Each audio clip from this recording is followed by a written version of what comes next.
सर्वांचं स्वागत आहे. जय भीम, नमो बुद्धाय. आज जय आपण भीम.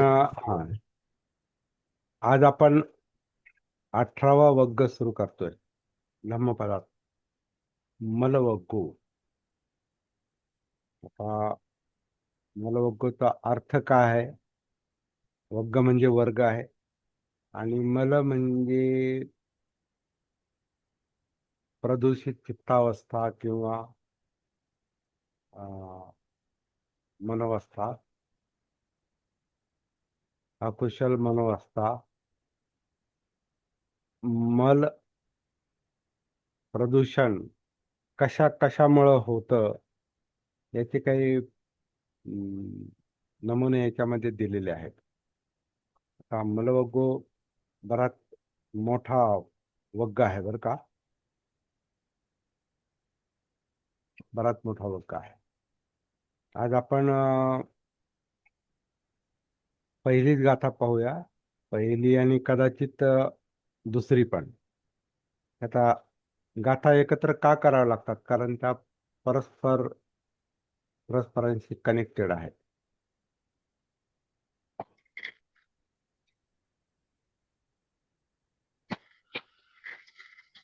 धम्मपदातली क्रमशः 235 आणि 236वी गाथा आणि मलवग्गातली पहिली आणि दुसरी गाथा. मलवग्गू हा 18वा वग्ग आहे. हे आपण लक्षात घेऊया. 17 वग्ग आपण पूर्ण केले पाहता पाहता. पंडूपलासो दानिसी यमपुरीसापि च ते उपठिता उयोगमुखे च तिष्ठसि पाथेयम्पि च तेन विच्यति. आता शब्दशः अर्थ पाहूया आता थोड्या वेळाने. आणि आता सर्वसाधारण अर्थ ज्या जे तुम्हाला पाठवलेला आहे ग्रुपमध्ये त्याच्यात असा दिलेला आहे की यावेळी तू यावेळी तू, आता तू म्हणजे कोणाला तरी उद्देशून ही गाथा म्हटलेली आहे. आणि ती कोणाला उद्देशून म्हटली असेल याचा आपल्याला अंदाज येतो त्याचा अर्थ वाचल्यानंतर. यावेळी तू पिकलेल्या पानाप्रमाणे झालेला आहेस किंवा बनलेला आहे किंवा बनलेली आहे. ते व्यक्तीला म्हणतात ते. म्हणजे आपण पिवळं पान म्हणजे गळून पडतं झाडावर, म्हणजे अर्थातच मृत्यूविषयी बोलतात ते. मृत्यूच्या जवळ पोहोचलेला, मरणासन्न अशा व्यक्तीशी ते बोलतायत की तू यावेळी, अर्थात तो भिक्षू पण असू शकतो किंवा, पण एवढ्या अधिकारानं बोललेत नाही, तो भिक्षूच असू शकतो असं म्हणता येईल. म्हणजे शुद्ध भिक्षूशी बोलतात आणि ते अशा भिक्षूशी बोलतात की ज्यानं प्रॅक्टिस केलेली नसावी, धम्माची प्रॅक्टिस केलेली नसावी. आणि शेवटी त्याला आता आठवण करून देतात ते की आत्ता तुझी अवस्था पिकलेल्या पानाप्रमाणे झालेली आहे. यमदूत तुझ्या जवळ उभे आहेत. आता यमदूत हा शब्द जो आहे हा पारंपरिक बौद्ध परंपरेतलाच आहे की इतर परंपरेतला आहे? म्हणजे आता सगळ्याच गाथा, जसं आता बाबासाहेबांनी म्हटलं ना, सगळ्याच गोष्टी पडताळून पाहणं पण गरजेचं आहे. त्याचा अर्थ किंवा त्याचा अर्थ बुद्धाच्या शिकवणीप्रमाणे लावण्याची आवश्यकता आहे. यम वगैरे या ज्या संकल्पना आहेत या बौद्ध परंपरेतल्या आपला तरी बोलण्यातल्या नाहीत त्या. आपण असं कधी म्हणत नाही बा. आता म्हणजे एखादा एखादा व्यक्ती मरायला टेकलेला आहे आणि आता आपण त्याला असं म्हणत नाही आता यम त्याला न्यायला आलाय, असं काय आपण व्यवहारात बोलत नाही. म्हणजे या परंपरेतल्या गोष्टी नाहीत, व्यवहारातल्या गोष्टी नाहीत. ह्या कुणीतरी वापरलेले शब्द आहेत. ते कदाचित बुद्ध काळात बुद्धांनी त्यावेळी ते रूढ शब्द असतील ते वापरले असतील, किंवा धम्मपदामध्ये इतरांनी पण घुसडले असण्याची शक्यता आहे. कारण कोणताच धर्मग्रंथ बाबासाहेबांच्या मते, जसं बुद्ध अँड धम्ममध्ये कालाम सुत्ताचं उदाहरण देऊन किंवा कालाम सुत्ताचा संदर्भ देऊन बाबासाहेबांनी म्हटलेलं आहे की कोणताही धर्मग्रंथ हा बिनचूक नाही. हे कालामांना उद्देशून बुद्ध सांगतात. आता बुद्धाच्या काळात धर्मग्रंथ होते का याबद्दल हे प्रश्नच आहे. कारण लिपीचा वापर बुद्धांनी स्वतः केला नाही, म्हणजे स्वतः लिखाण केलं नाही. कदाचित ते इतरांची मोनोपॉली असेल म्हणून पण नसेल केला, किंवा आपली शिकवण चुकीच्या पद्धतीनं नोंदवली जावी आणि मग त्याच्यात लोकांनी आणखीन काही चुकीच्या गोष्टीत घुसडाव्यात वगैरे, याची पण काळजी बुद्धांनी त्यावेळेला घेतली असावी. म्हणून मौखिक परंपरेनेच जास्त प्रचार त्यांनी केलेला आहे असे पण म्हणता येऊ शकतं. कारण एखादी गोष्ट लिखित असली का माणूस त्याला फायनल समजतो. हा, हे याच्यात असं लिहिलेलं आहे, मग ते तसंच असेल. पण लिहिणारा कोण होता, लिहिणाऱ्याचा उद्देश काय होता वगैरे बऱ्याच गोष्टी प्रश्नार्थक निर्माण होतात. आणि म्हणून बाबासाहेबांनी ही गोष्ट लक्षात आणून दिली की बुद्धांची शिकवण आणि बुद्धांचं चरित्र हे निकायांनी, निकाय म्हणजे त्रिपिटकातलं पहिलं पिटक, सुत्त पिटक. सुत्त पिटकामध्ये 5 निकाय आहेत, 5 संग्रह आहेत. दीघ निकाय, मध्यम निकाय, अं, संयुक्त निकाय, अंगुत्तर निकाय आणि खुद्दक निकाय. याच्यामध्ये हजारो सूत्र आहेत, गाथा आहेत, अनेक ग्रंथ आहेत. त्यातला एक ग्रंथ खुद्दक निकायामधला, खुद्दक निकायात जे 15 ग्रंथ आहेत त्या 15 ग्रंथातला एक धम्मपद आहे. पण बाबासाहेबांनी जो संकेत दिलेला आहे तो आ- आता तर तो पाळणं, तो संकेत त्याच्यावर विचार करणं या काळात तर फारच आवश्यक आहे असं वाटतं. त्याचं कारण असं आहे की बुद्धांची शिकवण ही खरोखर अतिशय गुंतागुंतीची आणि गोंधळात टाकणारी आज जास्त बनलेली आहे आणि पुढे जास्त बनत चाललेली आहे. कारण याच्यामध्ये सरमिसळ करणं, दुसरं काहीतरी याच्या ग्रंथांमध्ये टाकणं, त्याचे चुकीचे अनुवाद करणं, त्याचा चुकीच्या पद्धतीनं अर्थ काढणं, इंटरप्रिटेशन करणं त्याचं, हे सहज घडू शकतं. आता इथून इथून इथून पुढच्या काळात तर आता त्याला काही धरबंधच नाही. आता कारण आता काय फक्त लिखित पुस्तकात राहिलं नाही, आता ते ऑनलाईन पण आलेलं आहे.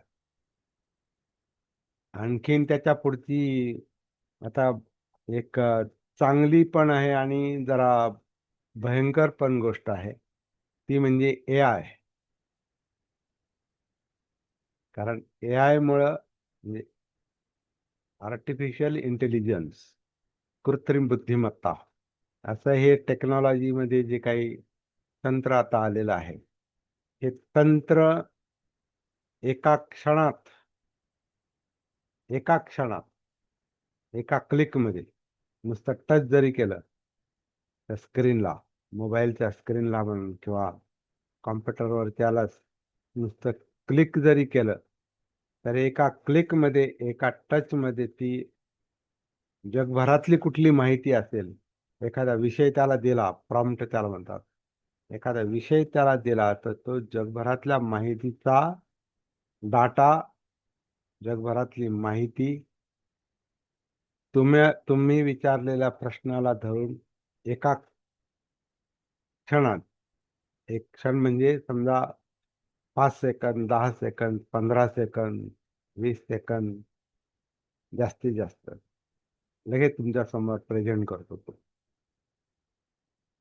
आणि मग त्याच्यातलं बरोबर काय, चूक काय, हे पाहायला सुद्धा आपल्याला वेळ मिळत नाही, म्हणजे पडताळणी पडताळणी करायला.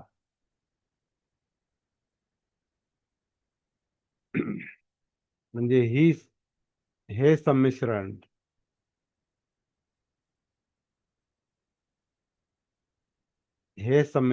किंवा हे घुसडणं, ते प्रदूषित करणं, शिकवण प्रदूषित करणं अत्यंत सोपं झालेलं आहे. आणि म्हणून बाबासाहेबांनी जो इशारा दिलेला आहे की धम्म ग्रंथांचं पण, म्हणजे निकायांचं पण, म्हणजे त्रिपिटकांचं पण जागृतीपूर्वक परीक्षण केलं पाहिजे, त्याच्यावर चर्चा केल्या पाहिजेत. का हे खरंच असंच असेल का, असंच बुद्धांनी म्हटलं असेल का, हे सत्य असेल का, ही सत्याची पडताळणी करायला कशाचा आधार उपयोगी पडू शकतो. तर जी माणसं विचार करू शकतात आणि जागृत विचार करू शकतात, विचार कुणी करू शकतो, कारण मेंदूला दुसरं काही कामच नाही. मेंदूचं काम विचार करणं आहे, परंतु मेंदू जागा आहे का? कारण भ्रमिष्ट मेंदू पण विचार करतो. विचार विचार करणं हे त्याचं सामान्य काम आहे. जसं पायांचं सामान्य काम आहे की चालणं, परंतु पाय कोणत्या दिशेनं चालतील हे पायांना कळत नाही. हे माणसाचं भान, माणसाची सती जागृती किती आहे आणि समज किती आहे, आणि त्याला दिशा कळाली का, त्याला कोणत्या दिशेनं जायचं हे त्याला कळालंय का, त्या माणसाला ज्याचे ते पाय आहेत त्या दिशेनं ते पाय जातील. पायांना स्वतःचं डोकं नसतं, तसं मेंदूला पण स्वतःचं डोकं नसतं. हात काय करतील हे हात नाही ठरवत, जागृत मेंदू ठरवतो, जागृत मन ठरवतं, चित्त ठरवतं. ते चित्त भानावर नसेल, ते भ्रमिष्ट असेल, करप्टेड असेल, प्रदूषित असेल, मलयुक्त असेल. आता मलवग्गो चालला आपला, मलयोग वग्गो सुरू झाला. मलिन असेल, चित्त मलिन असेल, कोणती, आता अनेक प्रकाराने ते मलिन होतं, तोच अभ्यास आहे आता यातला. किंवा तेवढाच नाही, बराच अभ्यास इतरत्र पडलेला आहे, परंतु काही गाथा इथे आपल्याला काही चित्तमलांचा संदर्भ देऊ शकतात. तर चित्तमल कशा प्रकारचा आहे, किती चित्त शुद्ध आहेत, त्यानुसार हात काय करतील. ते पानातिपात करतील की करणार नाहीत, आदिनदाना करतील की करणार नाहीत, कामे सुमिच्छा मिच्छाचारा ते करतील की करणार नाहीत. म्हणजे ते हात किंवा ते शरीर, शरीराला स्वतःचं डोकं नाही, म्हणजे हाताला स्वतःचं डोकं नाही, डोक्यालाही स्वतःचं डोकं नाही, म्हणजे भान नाही. कारण अविद्येतच जन्म घेतलाय, अज्ञानातच जन्म घेतलाय. बाल बाल अवस्थेतच जन्म घेतलाय. बाल म्हणजे अज्ञानी अवस्था.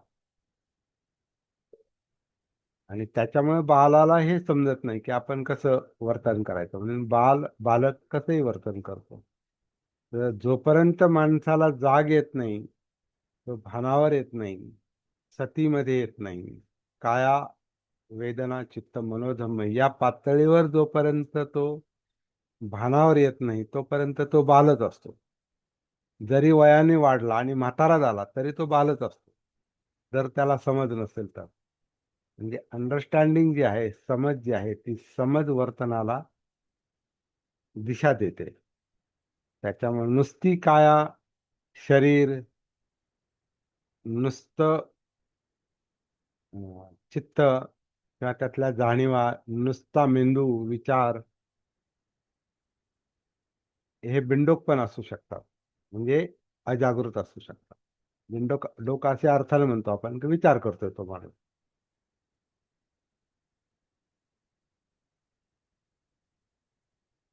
तर अविद्या, अज्ञान, अजागृत अवस्था असेल तर ते शरीर, ते चित्त, ते मन अशा प्रकारचं काम करेल. आणि तेच जर जागृत असेल, सतीमध्ये असेल, तर तीच काया, तेच बोलणं, तेच वर्तन, तेच चित्त, तेच मन हे वेगळ्या पद्धतीने वागेल. म्हणजे जागृती हा निर्णायक घटक आहे. मुख्य बाब जी आहे ती सती आहे. आणि हीच गोष्ट बुद्धांना बुद्धगयेमध्ये सापडली असं आपल्याला म्हणता येतं. त्याच्यातून त्यांना सम्मा संबुद्धत्व म्हणजे संपूर्ण जागृत अवस्था त्या विशिष्ट साधनेनं, त्या प्रॅक्टिसनं ती प्राप्त झालेली आहे. आणि मग ते पुढचं काम म्हणजे दुःखमुक्तीचं ते मिळालेलं आहे. मग तो हेतू साध्य झाला. तोपर्यंत आपलं जीवन हे प्रॉब्लेमॅटिकच असतं, जोपर्यंत जाग येत नाही.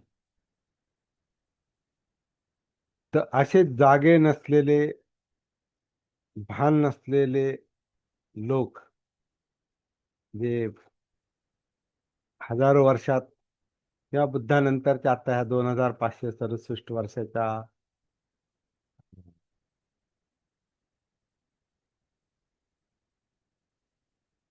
70, 2000 म्हणजे बाबासाहेब जाऊन 70 वर्ष होतील ना आता यावर्षी.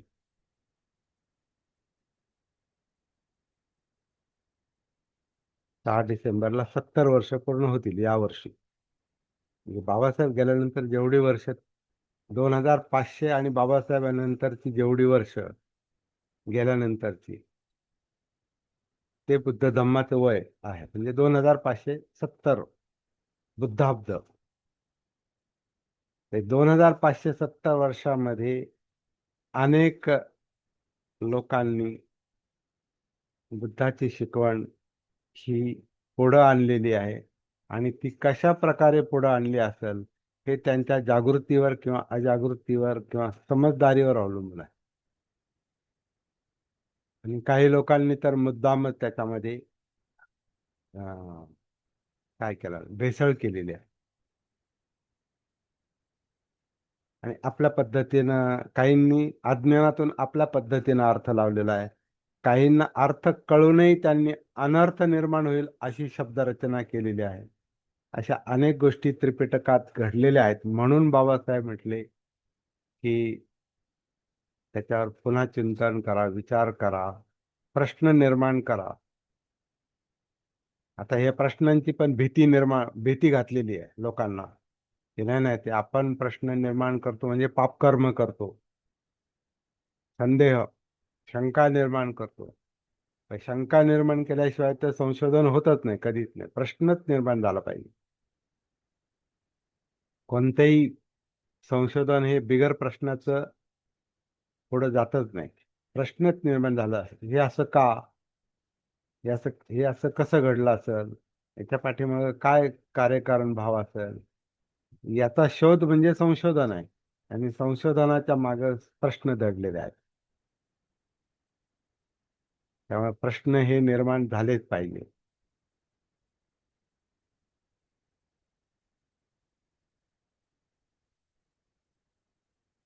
आणि काही लोकांनी प्रश्न निर्माण करायला, चर्चा करायला म्हणजे मनाई केलेली आहे, भीती घातलेली आहे. चर्चा करू नका म्हणतात. अर्थात मोघम चर्चा पण नाही केली पाहिजे. ते एका दृष्टीनं बरोबर आहे. मोघम म्हणजे भानावर न राहता काहीतरी बडबड करणं, त्याला संशोधन, त्याला चर्चा नाही म्हणत. ती बडबड आहे, ती संप फलापवाचा आहे, व्यर्थ बडबड आहे. परंतु सारासार विचार, सारासार योग्य काय अयोग्य काय हा सारासार विचार करणं हे जागृत मनाचं, जागृत बुद्धीचं, जागृत चित्ताचं, जागृत व्यक्तीचं काम आहे. आणि अशा माणसांचीच जास्त गरज आहे बुद्ध धर्माचं काम पुढे जायचं असेल तर. जे फक्त ब्लाइंड फॉलोअर आहेत, अंध भक्त आहेत, अंध श्रद्धाळू आहेत, सांगितलं ते फक्त करतात, पाट्या टाकतात, सतत सत्य असत्य पडताळून पाहत नाहीत, म्हणजे विचारच करू शकत नाहीत, म्हणजे विवेक नाही. म्हणजे धम्मविषय करू शकत नाही असे भानावर नसलेले लोक, अज्ञानी लोक, हे बालच आहेत एका अर्थाने. तर तो दोष म्हणून नाही, टीका म्हणून नाही, ती मनोअवस्था आहे. पण त्या मनोवस्थेतून बाहेर कसं पडायचं, अजागृत अवस्थेतून बाहेर कसं पडायचं, ही जी बुद्धांची मूळ शिकवण आहे ना, ती बऱ्याच अंशी हरवलेली आहे असं दिसतं. आणि म्हणून ब्लाइंड फॉलोवर, अंध भक्त, असं करा म्हटलं का तसं करणार, ठीक आहे करून पहा.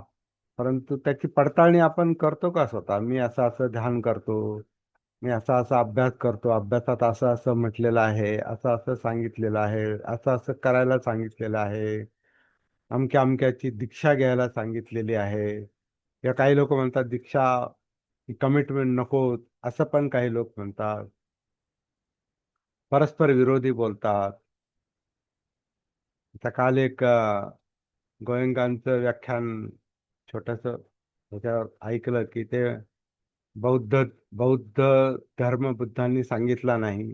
हे तर त्यांचं प्रसिद्ध हेच आहे, धर्म न हिंदू, बौद्ध है शीख है, ईसाई, जैन, धर्म अमुक धमुक तमुक. ते तर धर्म, बौद्ध धर्माला सुद्धा इतर धर्माच्या याच्यामध्ये बसून त्यांनी ते म्हणतात बौद्ध धर्म पण बुद्धाचा नाही, तो इतरांनी निर्माण केलाय. त्यांनी असं का म्हटलं असावं? बौद्ध धर्म बुद्धांनी सांगितलं हे सांगण्याची त्यांना आवश्यकता का पडली? त्यांनी बौद्ध लोकांना, बौद्ध धर्माला, अर्थातच बाबासाहेबांना, कारण हे सगळं नंतर आलेलं आहे. बाबासाहेबांना शह देण्यासाठी त्यांनी म्हणजे असं शंका येते, शंका घ्यायला काय हरकत नाही की बौद्ध धर्माला आणि धर्मांतराला सुद्धा त्यांनी तो एक प्रकारे विरोध केला. म्हणजे बाबासाहेबांच्या धर्मांतराला मी तरी विरोध मानतो. तो अगदी सोज्वळ भाषेत, सुंदर भाषेत पठण करून, गोड गळ्यानं, काही पॉइझन जे उतरवलं जातं. ते काल एक ते दुसरं एक ऐकलं की बौद्ध ग्रंथांमध्ये कुठेही बौद्ध शब्द आढळत नाही, फक्त धम्म शब्द आढळतो. तर त्यांचं बरोबर आहे ते. तर तुम्ही हे का म्हणता असं? हे म्हणण्याचं कारण काय? याचं कारण असं आहे की बौद्ध लोक जे धम्म सांगतील तो धम्मच नाही, असा तो संकेत आहे, असा अर्थ. आणि बहुतेक ते लोक तसा अर्थ काढतात, त्यांचे अनुयायी, त्यांचे फॉलोअर्स. आणि त्याच्यात आपले लोक पण खूप आहेत, खूप मोठ्या प्रमाणात आहेत. त्यांच्या बोलण्यातून काही काही संकेत जे मिळतात ना, ते भयंकर आहेत.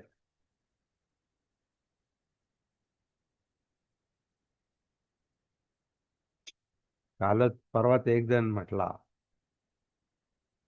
भयंकर स्टेटमेंट केलं त्यांनी. म्हणजे आता बाबासाहेबांची काय गरज आहे?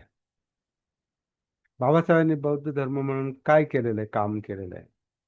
बाकीचं केलंय म्हणे, अस्पृश्यता निवारण, हे अमकं तमकं, सामाजिक काम केले, राजकीय काम केले. बौद्ध किंवा बुद्धाच्या धर्माच्या प्रचाराचं काम त्यांनी काय केलेलं आहे? मोठा प्रश्न आहे. याला आंबेडकरी बौद्धांकडे काय उत्तर आहे?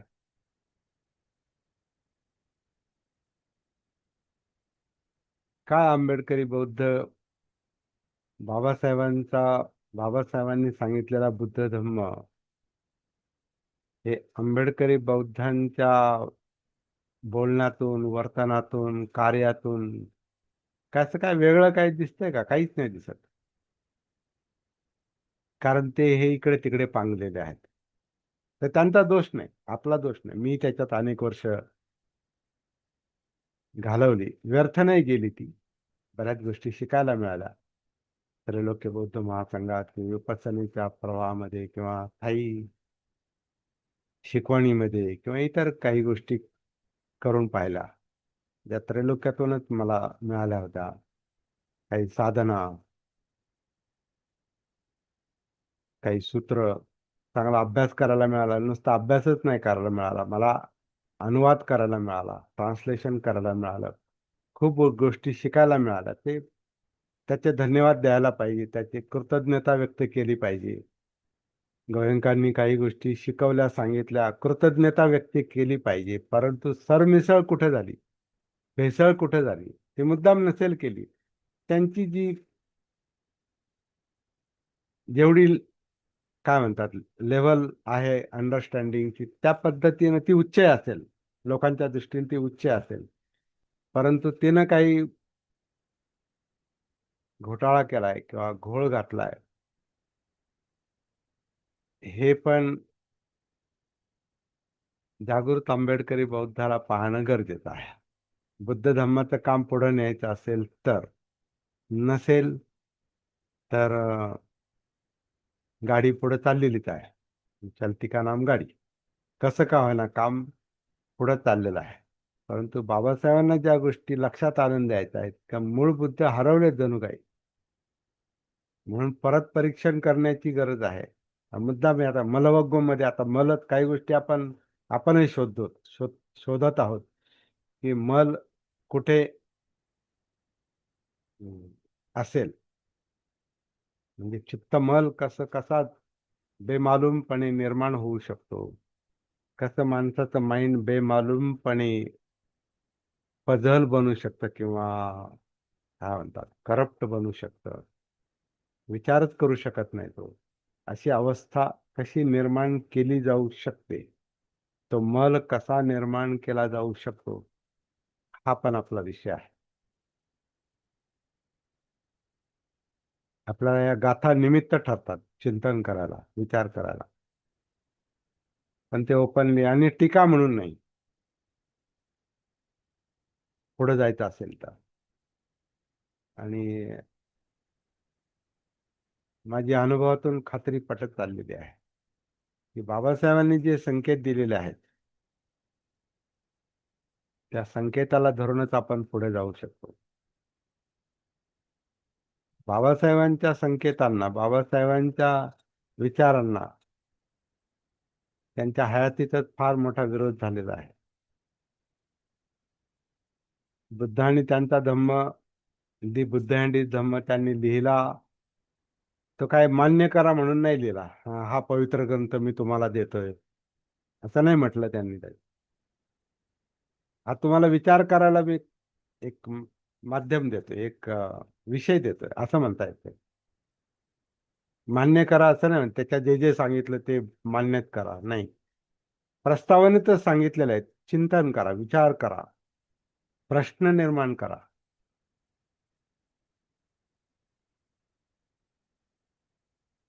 आणि काही ठिकाणी लोक प्रश्न निर्माण करतात बाबासाहेबांच्या याच्यावर, परंतु ते शंका म्हणून ते म्हणजे कशा अर्थानं कन्फ्युजन म्हणून ते प्रश्न निर्माण करतात. उदाहरणार्थ ते पात्र फेकलं आणि विरुद्ध दिशेला गेलं. सिद्धार्थ गौतमानं ते पात्र फेकलं आणि विरुद्ध दिशेला गेला, असं ग्रंथातला उल्लेख ते त्यांनी त्याच्यात टाकलेला आहे, किंवा आणखीन काही उल्लेख त्यांनी टाकलेले आहेत, बऱ्याचशा गोष्टी टाकलेल्या आहेत. मग लोक प्रश्न निर्माण करतात, हे असं कसं काय बाबासाहेबांनी लिहिलं, पात्र विरुद्ध दिशेला गेलं. अं, ते त्यांनी ग्रंथातून घेतलं, पण त्याचा अर्थ काय, तर प्रत्यक्षात पात्र आहे का, ते प्रत्यक्षात तो प्रवाह आहे का तो दृढ निश्चय आहे काय, हे जे आपलं काम आहे हे प्रवाहाच्या विरुद्ध दिशेने जाणारं काम आहे, हे त्यांना सांगायचं होतं. आणि ते तसंच आहे. बाबासाहेबांचं काम सुद्धा, अगदी बाबासाहेबांनी सांगितलेला बुद्ध धम्म सुद्धा प्रचलित परंपरेला थोडासा शह देणारा आणि विरोधात जाणारा पण आहे. विरोधकांच्या विरोधात तर आहेच आहे, परंतु जो अं, प्रचलित बुद्ध धम्म आहे, एस्टॅब्लिश बुद्धिझम, आणि तो बुद्धिझम एक नाही अनेक आहे, तर त्याला सुद्धा बाबासाहेबांनी एक प्रकारे शह नाही म्हणता येत, परंतु एक विचार करा परत.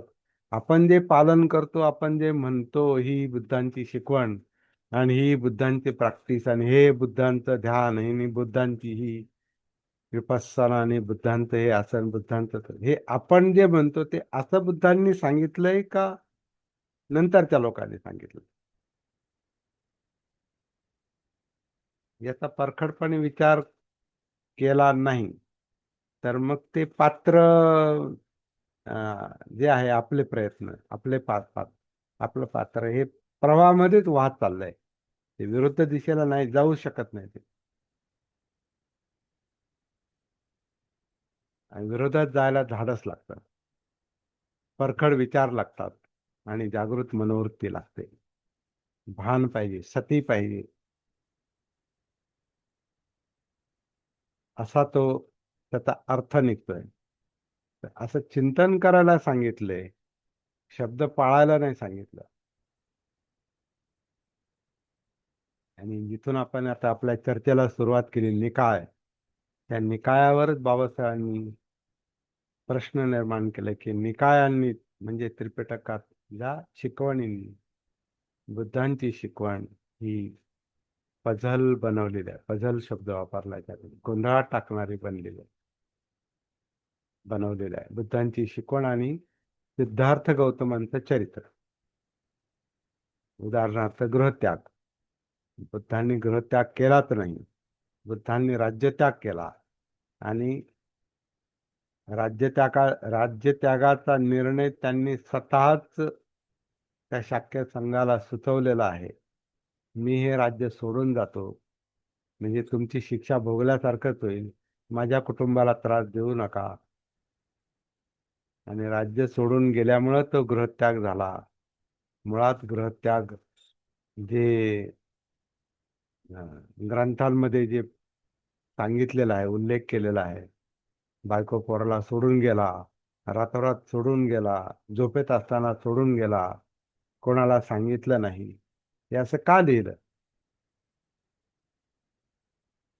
सिद्धार्थ गौतम बुद्धाला पळपुटा ठरवण्यासाठी, त्यांची व्हॅल्यू कमी करण्यासाठी, त्यांचं कोणी ऐकू नये याच्यासाठी त्यांचं चरित्र करप्ट बनवलं, पझल बनवलं आणि शिकवणीतपणे अशा काही गोष्टी घुसडून ठेवल्या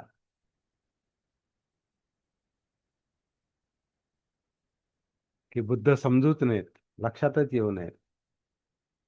पण बुद्ध लक्षात आल्याशिवाय राहत नाही. का? तर बुद्ध म्हणजे जागृत मन आहे, जागृती आहे.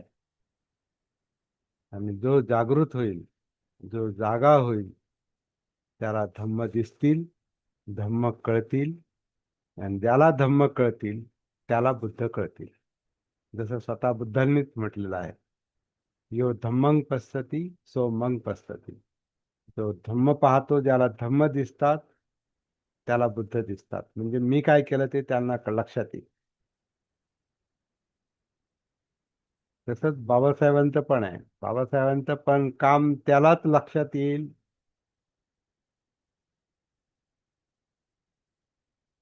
जो त्रिकोणामध्ये स्वतःला बसवेल.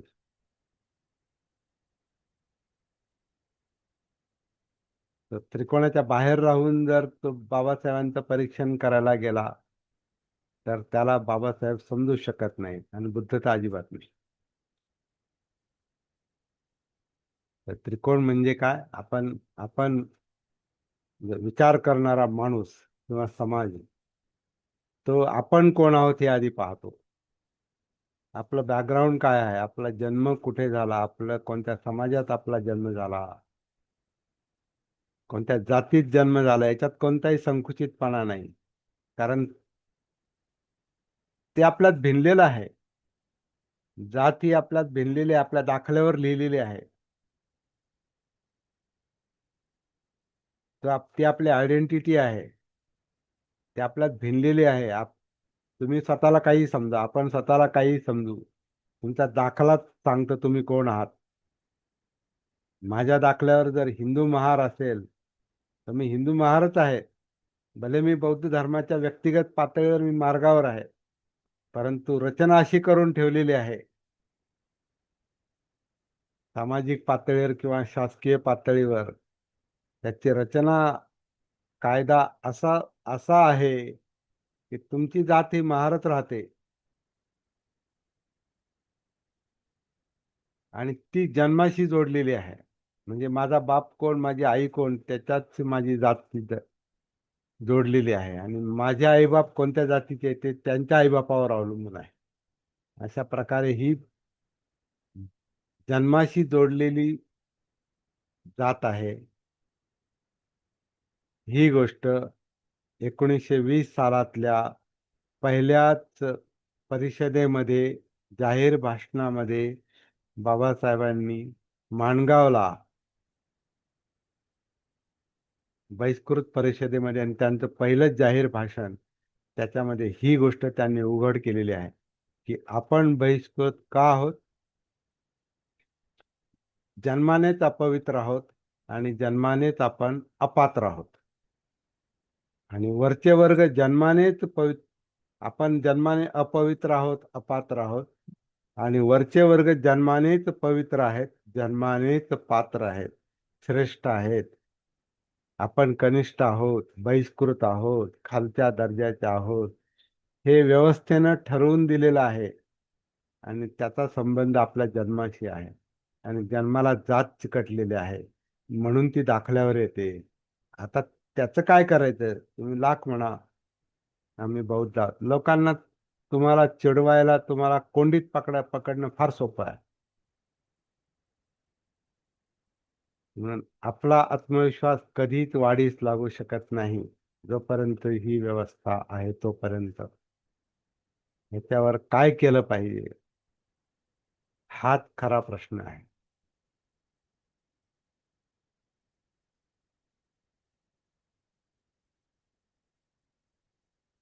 तर स्वतःचं भान येणं म्हणजे हे आहे, त्रिकोणाला स्वतःला तिथं ठेवणं, पाहणं.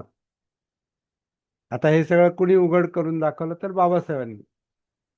म्हणून त्रिकोणाचा दुसरा जो भाग आहे, दुसरं जे अंग आहे, दुसरी जी बाजू आहे ती बाबासाहेबच आहे. दुसरं कोण येणार? दुसरं कोणी सांगितलं मी कोण आहे?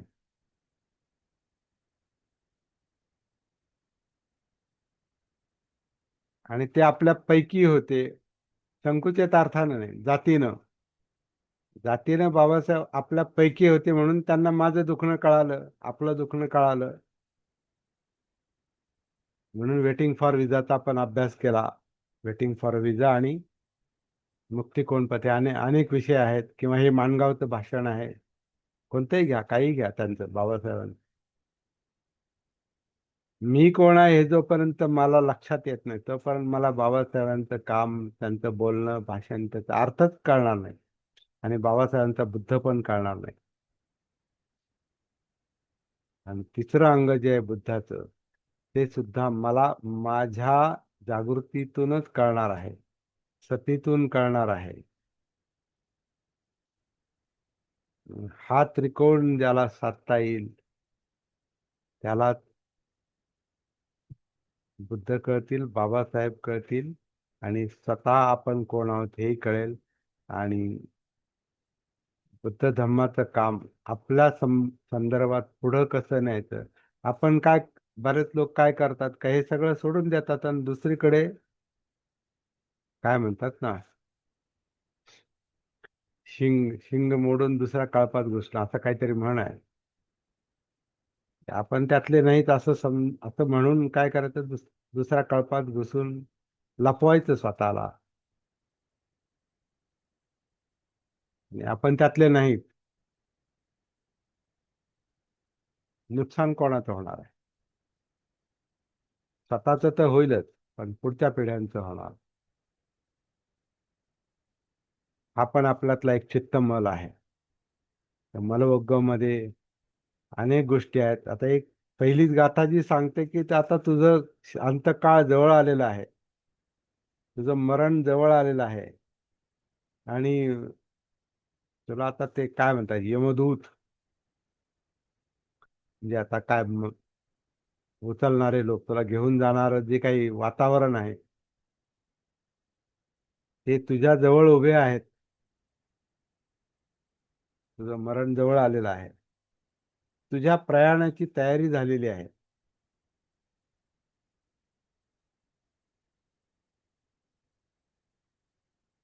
आणि तुझ्याजवळ त्यांनी पाथेय म्हणजे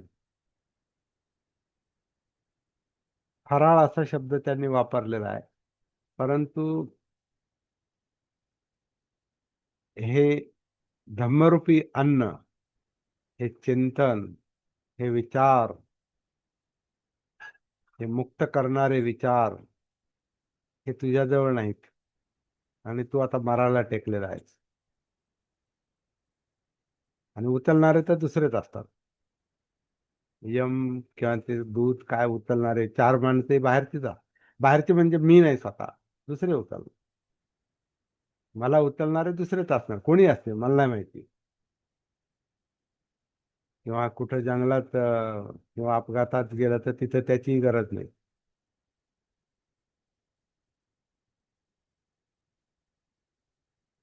तर अशा वेळी आता फार फार टोकाचं हे दिलंय, पहिलं मलवग्गोमध्ये पहिलंच सत्य असं सांगितलंय की जेव्हा मृत्यू समीप येईल, जवळ येईल, त्याला तिथे तुम्हाला भयमुक्त अवस्था,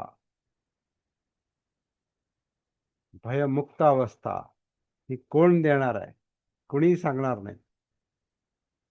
आपण काय कमावलेलं आहे, आपण काय आहे, चांगल्या अवस्थेत काय चिंतन केलेलं आहे, किती जागे होतो, जागृत होतो, किती स्वतःला समजून घेतलं, किती आपण आपल्या वर्तनावर विचार केला, आपल्या वागण्यावर विचार केला, बोलण्यावर विचार केला, चित्ताचं भान, मनाचं भान,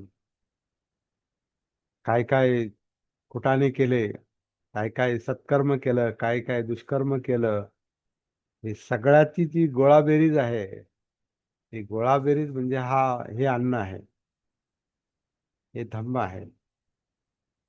त्याला त्यांनी पाथेय किंवा फराळ म्हटलंय. पण ते एका अर्थाने बरोबर आहे. काय आपल्याजवळ काय आहे का जिथं आपण भयमुक्त अवस्थेत मरण स्वीकारू, किंवा मरणाच्या आधी असणारं दुःख, ते दुःख सुद्धा आपल्याला ह्या शिदोरीवर, शिदोरी एक चांगला शब्द आहे त्याला. प्रवासाला निघताना आपण शिदोरी घेतो ना, भाकरी बांधून घेतो किंवा जेवण डबा बरोबर घेतो. तर तो डबा कधी उपयोगाला येतो? प्रवासामध्ये भूक लागल्यावर, अडचणीच्या वेळेला विशेषतः. आपल्याबरोबर आपलं जेवण पाणी असेल आणि प्रवास समजा लांबचा असेल आणि अडचणीचा असेल, तर तेवढी वेळ मारून न्यायला, भुकेची वेळ मारून न्यायला, तहानेची वेळ मारून न्यायला आपल्या जवळची शिदोरी, अन्न पाणी उपयोगाला येतं. असा हा विषय आहे.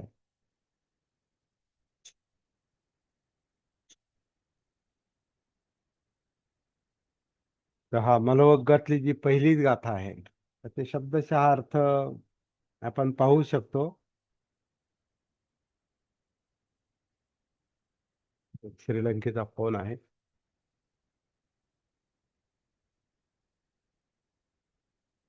पंडूपलासो च दानसी. पंडूपलासो म्हणजे पिकलेलं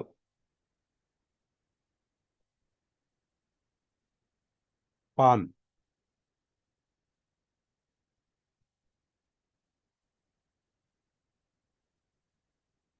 येत आपण थोडस जरा कारण आता त्या डिक्शनरी पाहून सगळे शब्द शोधणं आणि सांगणं थोडस हे आहे, वेळ खाणार आहे. ते मी नंतर नंतर कोणाला पाहिजे असेल तर मी नंतरही सांगू शकतो. किंवा इथे आपण ओझरता आपण हे पाहू, पंडुप लासो व दानिसी, की आता तू यावेळी पिकलेल्या पानाप्रमाणे आहेत. यमपुरीसा पीच ते उपठ्ठिता, म्हणजे उपठ्ठिता म्हणजे उपस्थित आहेत. कोण उपस्थित आहेत? यमलोक, यमदूत, यमपुरीस, पुरीस म्हणजे पुरुष, म्हणजे मृतदेहाला उचलणारे लोक किंवा यम. तो मृत्यूला मृत्यूचं ते रूप ते आता उभं आहे. यमपुरुष उभे आहेत, यमदूत म्हटलं त्याला, उभे आहेत. म्हणजे तू आता मरणासन्न आहे, मरणाच्या जवळ आहे. उयो उयोग मुखे म्हणजे उयोग म्हणजे वियोग. वियोग म्हणजे दूर जाणं, म्हणजे प्रयाण. म्हणजे आता मरणासन्न म्हणजे आता जाणार तू. तर तुझा आता वियोग ठरलेला आहेस, ठरलेला आहे तिथ्थसी. तुझा वियोग तिथे तो उपस्थित आहे, तो तयार आहे. वियोग आता जाणं निश्चित आहे. तुझ्या प्रयाणाची तयारी झाली आहे असं म्हटलं त्यांनी. आणि पाथेयम पीच ते न विद्यती. न विद्यती म्हणजे उपस्थित नाही, तुझ्याकडे उपलब्ध नाही, विद्यमान नाही. विद्यती तुझ्याकडे ते उपलब्ध नाही. काय? पाथेय. ते पाथेय म्हणजे शिदोरी आहे. म्हणजे ज्याला त्यांनी फराळ म्हटलंय, म्हणजे शिदोरी. म्हणजे आणखी शिदोरी म्हणजे धम्मानुसती आहे.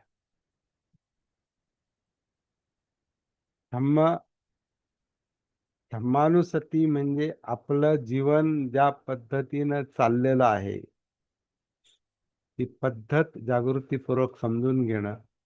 सुख दुःख कसे निर्माण होतात हे समजून घेणं. धम्म अधम्म सद्धम्म समजून घेणं. ही प्रज्ञा, ही समज, आणि ज्याचे आपण अभ्यास करत चाललोय ते, आणि आणखीन बरंच काही, ही शिदोरी आहे. आणि ही शिदोरी आपल्याला अडचणीत कामाला येते, म्हणजे दुःखाच्या वेळी कामाला येते, आणि टोकाला गेलो तर मृत्यूच्या वेळेला कामाला येते. हा संकेत इथं बुद्धांनी दिलेला आहे. असा या गाथेचा अर्थ सापडतो. पण आपण त्रिकोण न विसरता ही गोष्ट, सगळ्याच गाथा, सगळ्याच अभ्यास आपण त्रिकोण न विसरता बोलणार आहोत, लक्षात येणार आहोत. कारण त्याचा थेट संबंध आपल्या जीवनाशी आहे. जे लोक या त्रिकोणाच्या बाहेर आहेत, त्यांनी त्या त्या पद्धतीनं तो समजून घ्यावा. म्हणजे जे लोक समजा आंबेडकरी बौद्ध नाहीत, बौद्ध आहेत, ते बुद्धाच्या मार्गावर आहेत, पण ते आंबेडकरी बौद्ध नाहीत, तर त्यांनी त्यांच्या संदर्भात त्यांचे संस्कार, त्यांची दुःख, त्यांच्या यातना हे त्यांच्या त्यांच्या स्वतंत्र असणार आहे. म्हणून बाबासाहेबांनी जे 36च्या भाषणात धर्मांतर का याच्यामध्ये जो उल्लेख केलेला आहे, की बुद्ध धम्माच्या प्रवास ज्या ज्या ज्या जातींना यायचे त्या त्या जातीच्या स्वतंत्र सभा झाल्या पाहिजेत. त्या एकत्र होऊन उपयोगाचा नाही. कारण जन्मानं आलेल्या जाती ह्या वेगवेगळ्या आहेत, आणि त्यांनी त्यांच्या अस्तित्वाचा, त्यांच्या आयडेंटिटीचा, त्यांच्या सुखदुःखांचा, त्यांच्या संस्कारांचा त्यांनी स्वतंत्रपणे विचार केला पाहिजे. अगदी याच्यात ब्राह्मण वर्ग आला, किंवा क्षत्रिय वर्ग आला, किंवा व्यापारी वर्ग आला, वैश्य आला, तरी त्यांनी त्यांच्या त्यांच्या पद्धतीनुसार त्यांच्यातल्या बुद्धत्वाचा, जागृतीचा विचार केला पाहिजे.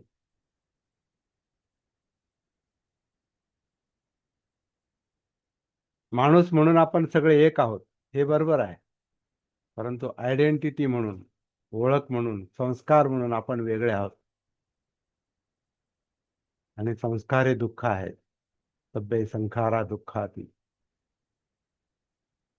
त्याचा स्वतंत्रपणेच विचार करणं शक्य आहे, आणि ती व्यावहारिक आहे.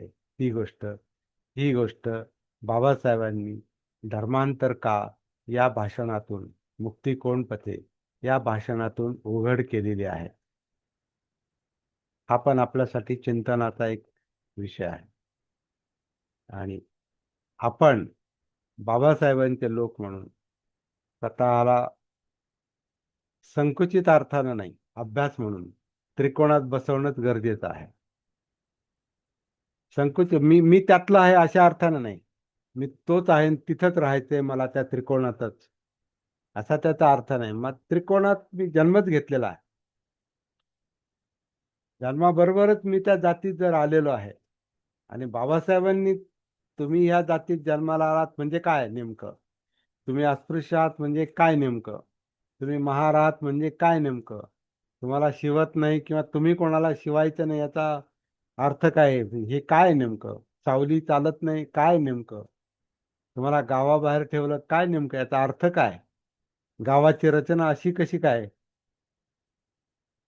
ब्राह्मण आळी वेगळी, माळ्याची आळी वेगळी, मराठ्यांची वेगळी, चांभारारी वेगळी, चांभाराचे ढोर वेगळे, मांगवाडा वेगळा, महारवाडा वेगळा.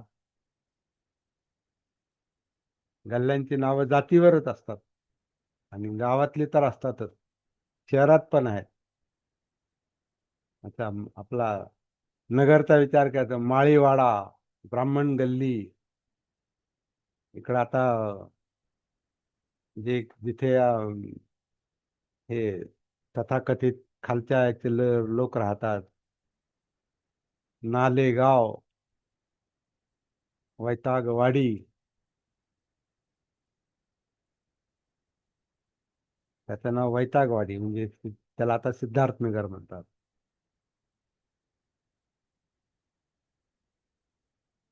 काय आहे हे आपण फार लाईटली घेतो फार, ज्याने त्याने आपापल्या गावाचं बघावं.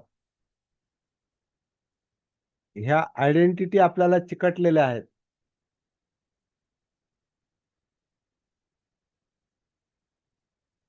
आणि त्याच्यामुळं त्याच्याशी निगडीत असलेला त्रास, दुःख, यातना याच्या आपण बळी आहोत. आणि ही गोष्ट बाबासाहेबांनी बेधडकपणे उघड करून दाखवलेली आहे. त्याचा स्पष्टपणे विचार करणं हे गरजेचं आहे, कारण आत्ताचं जे काही वातावरण आहे हे तर आता जास्तच विचार करायला भाग पाडतंय. जो नाही विचार करणार त्याचा प्रश्न आहे, त्याच्या जीवनाचं काय करायचं आणि त्याच्या पुढच्या पिढ्यांचं काय होईल तो त्याचा प्रश्न आहे. जे विचार करतील त्यांच्यामध्ये उत्साह निर्माण होईल, त्यांच्यामध्ये ऊर्जा शक्ती निर्माण होईल आणि या शक्तीचं एकत्रीकरण जर झालं तर फार मोठी क्रांती होईल, होऊ शकते असं दिसतंय. त्यामुळे बाबासाहेबांनी सांगितलेला बुद्ध हा सामान्य बुद्ध नाही. बाबासाहेबांचा बुद्ध आपल्याला स्वतःच्या अनुभवातून ओळखावा लागेल, पाहावं लागेल. बुद्धांची शिकवण ती, जो स्वतःच्या अनुभवातून जो धम्म जाणतो म्हणजे जीवन जाणतो त्यालाच कळतं बुद्धाने काय सांगितलं ते.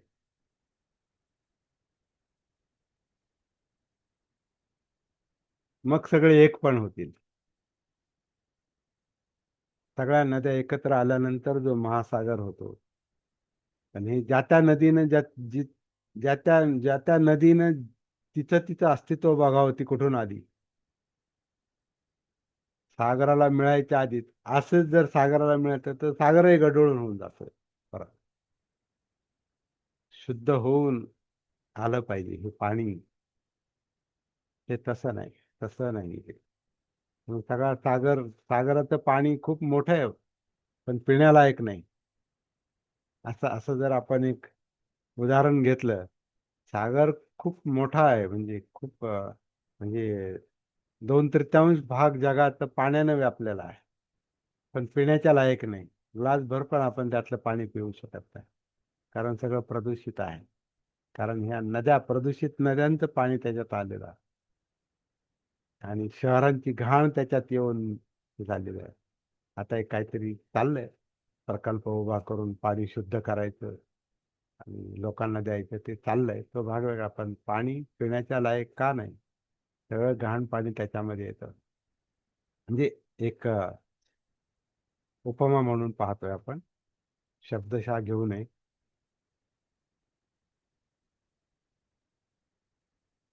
तर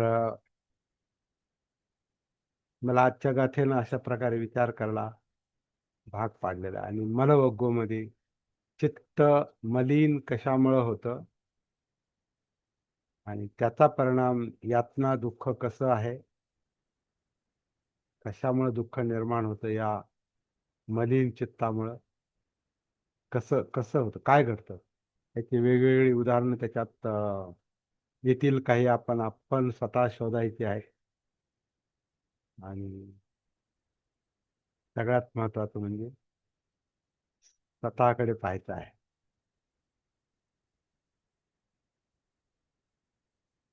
सगळ्यांना गंभीर केलं.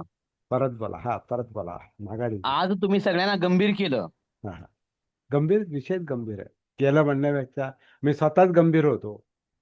मी स्वतःच, कारण मला पण काही गोष्टी विचार करता करता पहिल्यांदाच कळतात, अरे बापरे हे असं आहे, एवढं भयंकर आहे ते आतमध्ये. कधी आपण उतरलोच नाही ना, कधी विचारही केला नाही स्वतःबद्दलच.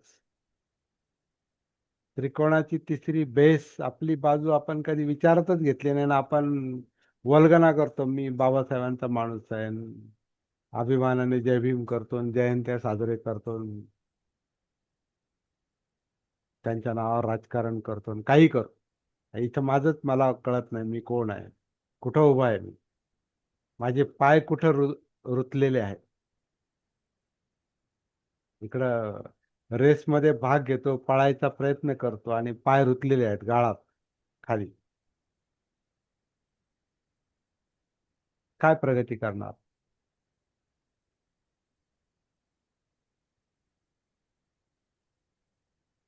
बाबासाहेबांचे शब्द जे धडकी भरवणारे होते ना, ते वास्तव लक्षात आणून देणारे असायचे, म्हणून लोक घाबरायचे. वरचा वर्ग पण आजही घाबरतो. आजही अरे बापरे, हे बाबासाहेबांचं काम पुढं आलं आणि ह्यांचे लोक जर जागे झाले तर आमचं काही खरं नाही. याची धडकी आहे वरच्या वर्गाला, म्हणून ते परत जखडायला पाहतात. पण आपण का जखडून घ्यायचं? आपल्याही कमतरता आपण शोधल्या पाहिजेत. आपले पाय कुठं रुतलेले आहेत, आपला दाखला काय आहे.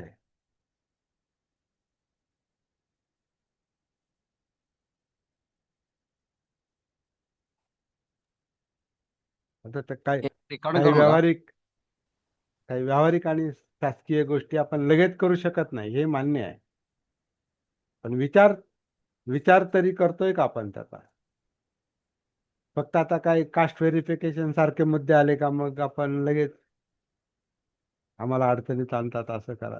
तर तुम्ही आहातच ना तिथं, तर व्हेरीफाय केलं तुमचा तुमचा बाप मी महार आहे, माझा बाप महार आहे की नाही, तर कायद्याच्या दृष्टीनं पाहणं योग्यच आहे. काय त्यात काय अयोग्य आहे, काय वाव आता बौद्ध बनले, मग बौद्ध बनले तर त्या दृष्टीने तुम्ही तुमचं रेकॉर्ड तयार केलंय का? कन्व्हर्जनचे तुम्ही सर्टिफिकेट घेतलेत का का काय? काय त्याच्यावर काही आंदोलन उभं राहतंय का? फक्त म्हणायचं आम्हाला आमच्या जुन्या सवलती आम्हाला इकडे पाहिजेत, आणि काही बेसलेस काही गोष्टी चाललेल्या आहेत. का तर फक्त तगून राहायचं, तिथंच पाय रुतलेले आहेत, तिथं फक्त तगून राहायचं, खायचं प्यायचं तिथंच फडफड करायची, तिथंच शिदोरी काहीच कमावली नाही. जवळ चांगलं असं काहीच नाही, तिथंच फडफडत मारायचं. मग तो न्यायाधीश असला तरी आणि राष्ट्रपती असला तरी आपल्यासारखा सामान्य महार मांग कांबार कोण असेल तर असला तरी, किंवा ब्राह्मण असला तरी तिथंच तडफडायचं. अशी आपली अवस्था आहे. ही जाती व्यवस्था आहे खरं म्हणजे.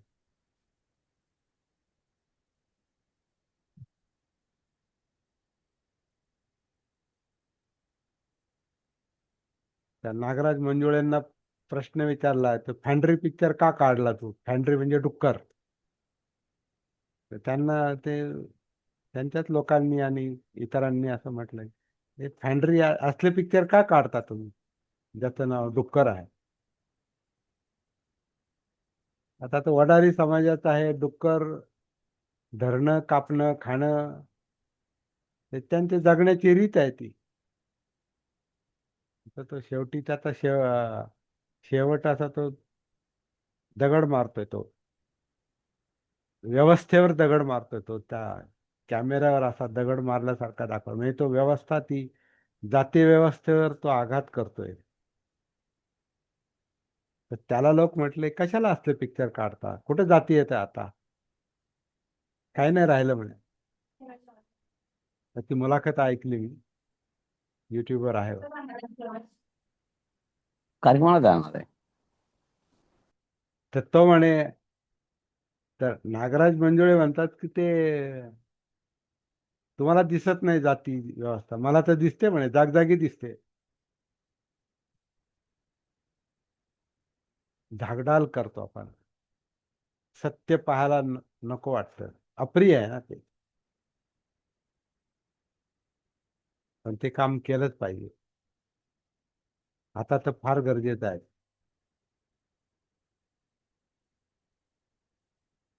नागराज मंजुळेंनी फॅन्ड्री काढला म्हणजे काय, त्रिकोणाची तिसरी बाजू, बाबासाहेबांना मानतो तो माणूस.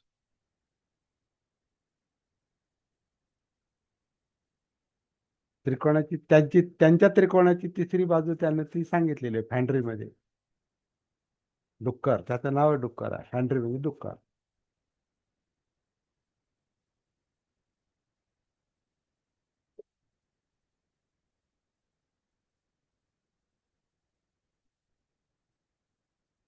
इथं नाईलाज आहे,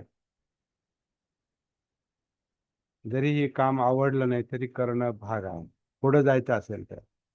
नाही तर तिथंच फडफड करायची असेल तर करू मग काय, किंवा करा, आपण नाही करणार. शिदोरी शिदोरी थोडीफार कमवून ठेवलेली आहे, त्यामुळे निराशा येणार नाही, भीती वाटणार नाही. रेकॉर्डिंग चालू आहे आणि हजारो लोक पाहतील पुढे.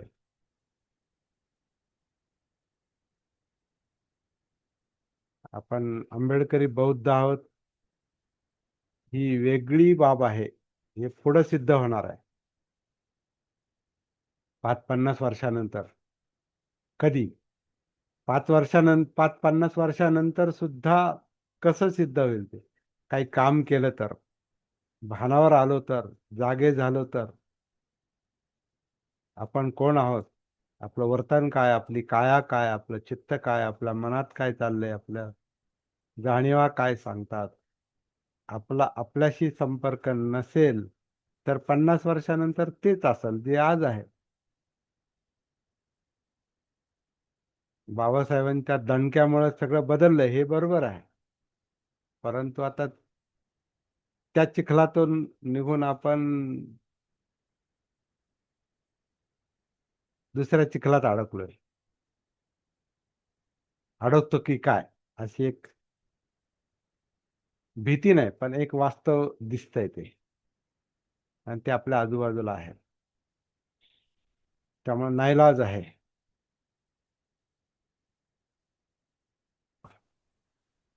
नाही नाही, रेकॉर्ड रेकॉर्ड करू नका. बरोबर आहे. तुमच्या विचाराची 2 माणसं तरी तुम्हाला तयार करता आली पाहिजेत. आता आपण इथं 11 जण आहोत, मी धरून, मी 10, आणि याच्यानंतर एक 24 ते 30 तासामध्ये साधारण 70-80-90-100 पर्यंत लोक पाहतात याला, एक दिवसात 24 तास किंवा 48 तासापर्यंत. म्हणजे तेवढे लोक या विषयात इंटरेस्टेड आहेत असं मी समजतो, ऐकतात ते, इथं उपस्थित नाहीत पण ते ऐकतात. 24 तासामध्येच बरं का, 24 तास, 48 तास एक समजा धरले तर 100च्या पुढे लोक जातात. आणि पुढे चालून तरी आपण या व्हिडिओचा जास्त प्रचार करत नाही, कारण मला ते टेक्निक वापरून त्याला आकर्षक बनवा आणि त्यातले छोटे छोटे तुकडे काढा आणि लोकांपर्यंत हे मेसेज पाठवा, याच्यावर मी स्वतः काम नाही करत, माझ्याकडे तेवढा वेळ पण नाही. सध्या आपण फक्त चर्चा करतोय आणि रेकॉर्डिंग करतोय, आणि आपले ही रेकॉर्डिंग जे आहे तासाभराच्या पुढे सहज जात आहे, आणि तासाभराचे व्हिडिओ कुणी सगळे पाहत नाहीत, पाहू शकत नाही, तेवढा वेळही नसतो आणि काहींना रुची नसते. परंतु बरेच लोक मधून मधून का होईना पण हे पाहत असतील, आपला विषय लोकांपर्यंत जातो. आता हा विषय म्हणजे थोडासा सनसनाटी पण विषय आहे, कारण आता त्रिकोण आहे, आणि सत्य उघड करून सांगतोय. तर हा थोडासा काहींच्या दृष्टीनं आणि आपल्याही दृष्टीने सनसनाटी विषय आहे. बाबासाहेबांचे विचार सनसनाटीच आहेत, ते हलवणारे आहेत, गदागदा हलवणारे आहेत. बुद्धांचे पण तसेच आहेत. पण ते तसे बुद्ध आपल्या समोर नाही आले अजून.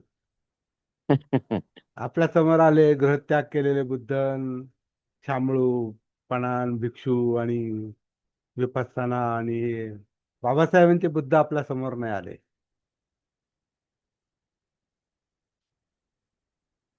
नुसता दीक्षा देणारे, दशशील दीक्षा देणारे, प्रत्यक्षात त्यांना स्वतःलाच जमत नाही म्हणून ते स्वतःच अडकलेले आहेत. म्हणून जगभरात नालस्ती झाली. हे विसरून कसं चालेल? मी त्याचा भाग होतो. हे विसरून कसं चालेल? जे आपल्याला जमत नाही ते आपण लोकांना दीक्षा देतो. म्हणजे त्रिकोणाचा बेस मी जो आहे, माझ्यावर लक्षच नाही माझं, मी दुसऱ्याला लगेच घडवायला जातो. तसं घडवूच शकत नाही. बिघडलेली माणसं काय घडवणार? ते ठीक आहे, तुम्ही ग्लॅमर निर्माण करा, त्याला जागतिक स्वरूप द्या, ग्रंथ निर्माण करा, आणि तुम्ही केंद्र निर्माण करा. पण माणसं कशी तयार होतात त्यांच्याकडे पाहून असं काय म्हणतात, समोरच्याला ऊर्जा निर्माण झाली पाहिजे आणि थोडी धडकी पण भरली पाहिजे. का ही बौद्ध माणसं आहेत. धडकी म्हणजे भीती नव्हे, विचार करायला लावणारी. अशी आहेत का बौद्ध माणसं आपल्या आजूबाजूला?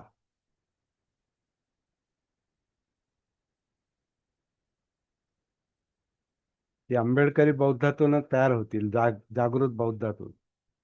म्हणून हा एकत्रित अभ्यास करण्याची एक आवश्यकता निर्माण झाली, पर्यायच नाही दुसरा. हे काय आपण मुद्दा मोडून ताडून इथं आलो नाही अशा विषयाकडे. ही गरज निर्माण झालेली आहे. आणि जे लोक याचा भाग बनतील तेच पुढे काम करतील, हे असं दिसतंय. नाईलाज आहे. नाईलाज आहे म्हणजे ही जीवनाची गरज पण आहे. मुक्ती पाहिजे ना, दुःखमुक्ती पाहिजे ना, निब्बाण पाहिजे ना, मग सत्य लक्षात घ्या, वास्तव लक्षात घ्या. कुठं आपले पाय अडकलेत, कुठं हात अडकलेत, कुठं चिखलात रुतलोत, आपण गाळात रुतलोत, याचं भानच नसेल तर काय वर निघणार? तिथेच फडफड करणार.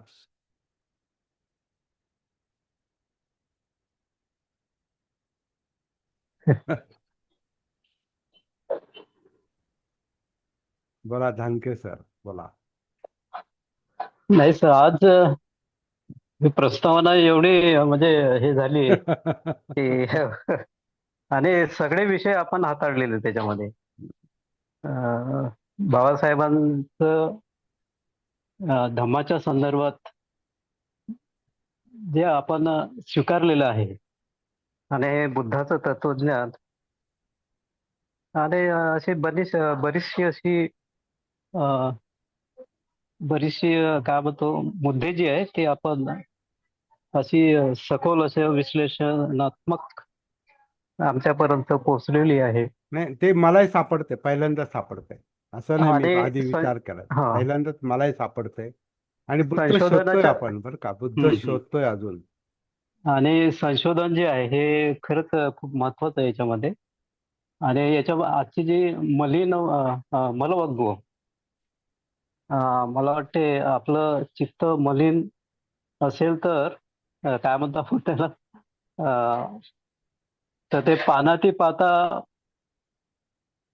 काय करतील की ते करणार, असं करणार नाही, असा प्रश्न आपण उपस्थित केलेला आहे. बरोबर आहे सर मी बोललोय बरोबर आहे, ते? बरोबर आहे, बरोबर आहे. हा हा ते आपल्या ते जागृतीवर अवलंबून त्या आहे, आपण काय हा करणार ते. त्याही हो. अनुषंगाने मला वाटते तुम्ही पंचशिलापर्यंत पोहोचलेला आहात. त्याचसोबत पहिली जी गाथा आहे म्हणजे 235वी, त्याच्यामध्ये असं वाटतं की अरे आपण या अवस्थेमध्ये आहो आता सध्या, असं वाटायला लागलं मला. कारण पिवळं जे पान आहे ते कधी खाली पडेल याचा काही नेम नाही. हा, तोही फार ते एक मला म्हणून म्हणजे तो फार विचार माझ्या मनात होत आहे. आणि मी की बाबा हे खरंच आहे, ते सत्य आहे, ते स्वीकारलं पाहिजे, त्याच्यात काही हे नाही. माझं आणि माझं ते मला तो विचार डोक्यात येणारच, कारण माझं वय आता 71 आहे. ते असं आता बोलता बोलता अर्थात. आता किती काम देईल शरीर, कान. आता हा हा पहिला विचार तर माझ्या मनात माझ्या कानांचाच येतो, का जोपर्यंत हा. एक कान चालू आहे, हा तर बंदच आहे. हा कान हम्म. जोपर्यंत चालू आहे तोपर्यंतच मी तुमच्याशी बोलणार आहे. हम्म. उद्या आणि मला तुम- हा उद्या मला हा, सांगितलं की बंद कर आता सगळं, तर मग बंद करणार, म्हणजे ऐकणं बंद होईल, हम्म. कमी होईल माझं. बोलू हम्म. शकतो मी, पण तुम- ऐकणं कमी होईल. हम्म. म्हणजे तुमच्याशी कम्युनिकेशन कमी होईल. हा. हा, एका व्यक्तीने जे वादिवाद किंवा त्यांनी सांगितले की बाबा बाबासाहेबांनी बुद्धाचं म्हणजे बुद्ध धम्म ज्याला आपण म्हणूया, तर त्यासाठी बाबासाहेबांनी काय केलं असा प्रश्न मला वाटते तो होता नाही नाही, मगाशी आपण. त्यांनी प्रश्न नाही निर्माण केला. त्यांनी प्रश्न असा निर्माण केला की आता बाबासाहेबांचं काय काम आहे, झालं त्यांचं काम म्हणे. हा हा. त्यांनी ओके. अस्पृश्यता निवारणासाठी एक काम केलं, त्यांनी समाज हा. सुधारणेचं काम केलं, त्यांनी रिझर्वेशन मिळवून दिले. अं, राजकारणाच्या मार्गातून लोक करतील. बुद्ध धम्माचं काय, म्हणजे काय त्यांचं काम, आता पुढं काय राहिलंय म्हणे का. हम्म. हम्म. सुशिक्षित व्यक्ती असा प्रश्न निर्माण करतोय, जवळचा आहे तो माझ्या, म्हणजे अच्छा. ज्याला हा मी हा. मी मी लोकांना याच्यासाठीच भेटतो की लोक काय विचार करतायत. म्हणजे इथपर्यंत जर आपले विचार जात असतील लोकांची किंवा एक बौद्ध याच्यापेक्षा समाज. खालच्या हा दर्जाचे आहेत लोक. हा हा. याच्यापेक्षा खालचे, किमान ते बाबासाहेबांचं काही कार्य तरी मान्य करतात, काही म्हणतात, काही गरजच नाही त्याच्यात राहायचंच नाही. ते म्हणतात ते बौद्ध धर्म सोडून द्या, परत त्या जुन्या मार्गावर चला म्हणतात. असे पण काहींचे प्रयत्न चालले, एकाच घरात चाललेले आहेत. एकाच घरात, एकाच कुटुंबात दोन भाऊ दोन दिशेचे. ते पण कालचंच उदाहरण आहे, परवाचं. हम्म. पूर्ण एक भाऊ पूर्ण म्हणतो, कशाला ते बाबासाहेब नामक धमक, ते सोडून द्या म्हणे, सरळ आपलं या याच्यात शिरा. आणि मला वाटते दुसरी जी गाथा आहे, हा. मला वाटतं त्याच अनुषंगाने आहे. आणि बघू ते मला उद्या वाटतं बघू, त्याचं, आता उद्या बघू. हो, पण त्याचं विश्लेषण आलंय सर याच्यामध्ये. आलंय ना, आजच्या याच्यात आलेलं आहे. हो, बरोबर. हा, म्हणजे आपण तुम्ही दोन करू गाथा शकता. पाहिल्यासारखंच आहेत. हा, बरोबर. हा, पण एकंदरीत असं सेशन जे आहे ते छानच झालेलं आहे असं मला म्हणता येईल. मला हे नवीन गोष्टी सापडल्या. सर, परत बोला. जय भीम सर. आजचं हम्म. सेशन मध्ये नॉन स्टॉप बोलले तुम्ही, त्यामुळं एक फ्लो तयार झाला. आणि खरोखरचे मनापासून जी काही भावना आहे ते धम्म, बुद्ध, बाबासाहेब आणि आपण हा त्रिकोण व्यवस्थित समजून सांगितला. तो मदत होतोय, प्रश्नच नाही. आजच्या सेशन मध्ये हम्म. या संदर्भात जो काही प्रश्न उपस्थित केला की बाबासाहेबांची आता काय गरज आहे विचारांची, हम्म. हम्म. तर या संदर्भात थोडं सांगतो मी की जी माझ्या वडिलांची पिढी होती, म्हणजे बाबासाहेबां गेल्यानंतर हम्म. जे काही बाबासाहेबांना अपेक्षित होतं हम्म. ते काही त्या पिढीने अनुसरलं नाही, किंवा त्यांचे ते फक्त प्रश्न, पोटात शिरून परिस्थिती राहिले. वेगळी होती, प्रश्न वेगळे होते. बरोबर. तेव्हा ते फक्त पोटात शिरून राहिले हा. आणि जसं चाललंय तसं चालूच दिलं. ती आणि गांगारलेली नंतर अवस्था पण असणार आहे, ते समजून घेऊ हो, आपण. आणि आता ट्रान्सफॉर्म होतंय. बदल होते. आताची बरोबर. फेज जी आहे ट्रान्सफॉर्मेशन फेज आहे.